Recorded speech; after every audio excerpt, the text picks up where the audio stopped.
مردم ترکیه به سفارت ایران در آنکارا حمله کردند. حمله مردم به سفارت با خشونت پلیس ضد شورش روبرو شد.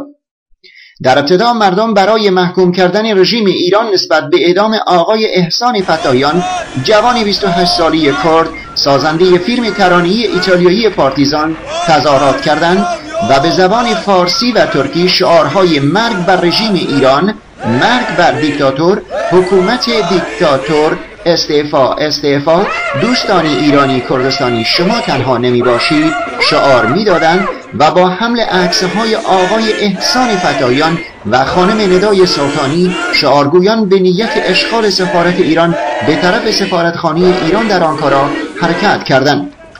به همراه رسیدن تظاهر کنندگان مقابل سفارت ایران در آنکارا، هزاران پلیس ضد شورش دور سفارت ایران را گرفتند. پلیس از مردم خواست که محل را ترک کنند و تظاهر کنندگان با خواندن بیانیه اعدام آقای فتاییان توسط ایران را محکوم و از جوامع بین‌المللی خواستند که برای متوقف کردن اعدام هایی که اخیراً در ایران صورت می‌گیرد، بخصوص در استان کردستان در ایران اقدام عاجل کنند. بعد از خواندن بیاننامه، مردم که مقابل سفارت را یواش یواش ترک می‌کردند، در خیابان‌های گوشه و کنار جوانان سیدی فیلمی را پخش می‌کردند. بر روی آن نوشته بود فیلم احسان فتاییان به نام چابلا. پلیس به دو گروه که فیلم را پخش می‌کرد حمله کردند و زد و خوردهای بین پلیس و مردم در خیابان‌های گوشه و کنار صورت گرفت. آنهایی که صحنه‌ها را گزارش می‌کردند دستگیر شدند. آنچه در سیدی بود فیلم کوتاهی بود از آقای احسان فتاییان که در بخش آخر این گزارش مشاهده خواهید کرد. این فیلم توسط آقای احسان فتاییان در 21 مارس 2008 برای ترانه ایتالیایی بلا سیائو ساخته شده است.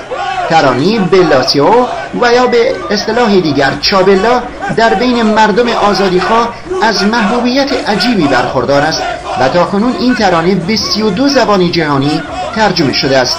برای بار یکم از در دنیا این ترانه به صورت فیلم ساخته شده است توسط آقای احسان فتاییان که در 11 نوامبر امسال اعدام شد. هر کس که ترانه را گوش می کند و ترانه را بفهمد، بعداً به صحنه‌های فیلم آقای احسان فتاییان نگاه کند، نمیتواند اشک از چشمانش سرازیر نشود. این ترانه در سال 1943 زمانی که فاشیست‌های آلمانی و ایتالیا را اشغال کردند، مردم را به طور کیفی می‌کشتند و اعدام می‌کردند. مردم از ناچاری زنان و مردان پارتیزان عادی شدند و جنگ پارتیزانی در کوههای شمالی و جنوبی بر ضد رژیم فاشیستی آن زمان شروع کردند. در انجام پارتیزان‌ها پیروز شده و فاشیست‌ها شکست خوردند. یک نقطه از آن زمان به شهرت رسید، زمانی که افسر آلمانی دستور داد در شمال ایتالیا نارنجک‌ها را به کلیسا انداخت و همه عام مردمی که در کلیسا بودند را کشتند. تنها یک نفر باقی ماند که خیلی بدی زخمی شد و آن هم بعداً جان خود را از دست داد. این ترانه برای آن زخمی خوانده شده است که در سال 1943 جان خود را از دست داده است بعد از جنگ جهانی دوم. خلاصه ترجمه فارسی آن به این شرح است: یک روز از خواب برخاستم، دستم بسته بود، دشمن همه جا را گرفته بود. ای مبارز مرا با خود ببر، من آماده جانبازی هستم. خدا حافظ عزیز، اگر من به عنوان یک مبارز کشته شدم، مرا به خاک بسپار، مرا در کوهستانها به خاک بسپار و گلی بر روی قبر من بکار. آنان که از کنار قبر من میگذرند خواهند گفت این چه گل زیبایی است که جانش را برای آزادی از دست داده است.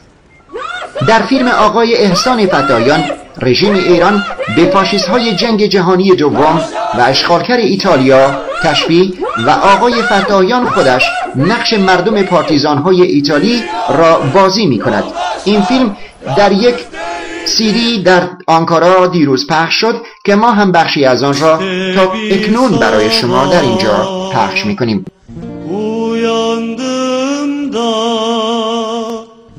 ciao bella, ciao bella, ciao bella, ciao ciao ciao. Elleri bağlanmış bulduğum yurdumun, her yanı işgal altında.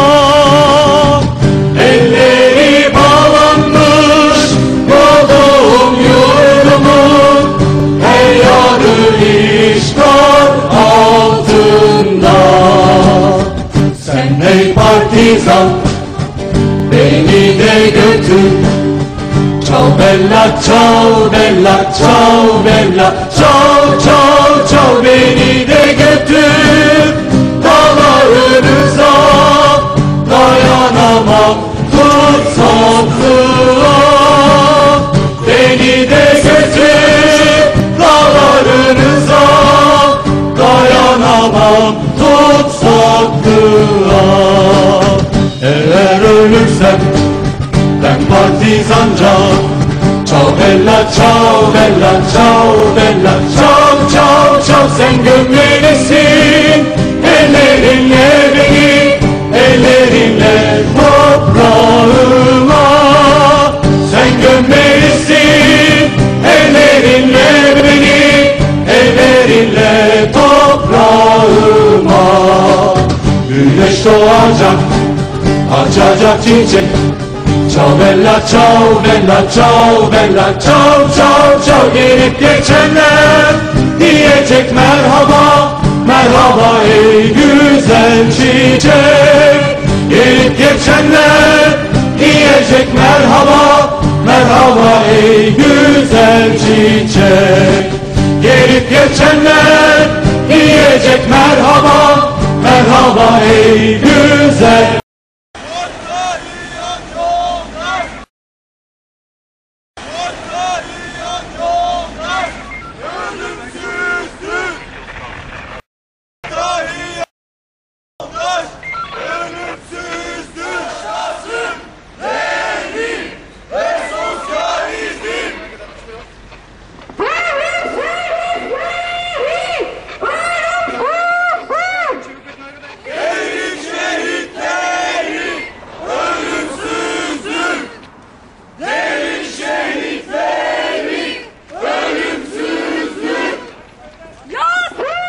Rejimin muhaliflerine yönelik kanlı saldırılarına toplumsal tepki ve eylemleri sindirmek için idamları da eklenmektedir.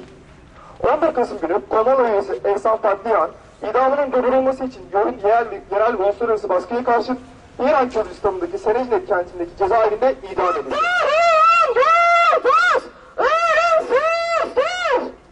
Vatan İran yoldaş, ölümsüzdür. Vatan İran yoldaş, ölümsüzdür. Yaşasın sosyalist dünya devrimi!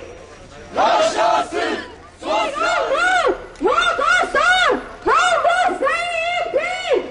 İranlı yoldaşlar yalnız değildir. İranlı yoldaşlar yalnız değildir. Diktatör! Ekber! Diktatör! Ekber! Diktatör! Ekber! Diktatör! Ekber! Diktatör! Ekber! Diktatör! Ekber! Diktatör! Ekber! Diktatör! Ekber! Diktatör! Ekber! Diktatör! Ekber! Diktatör! Ekber! Diktatör! Kurdeta! Estefa! Estefa! Devlete! Kurdeta! Estefa! Estefa! Devlete! Kurdeta! Estefa! Estefa! Devlete! Kurdeta! Estefa! Estefa!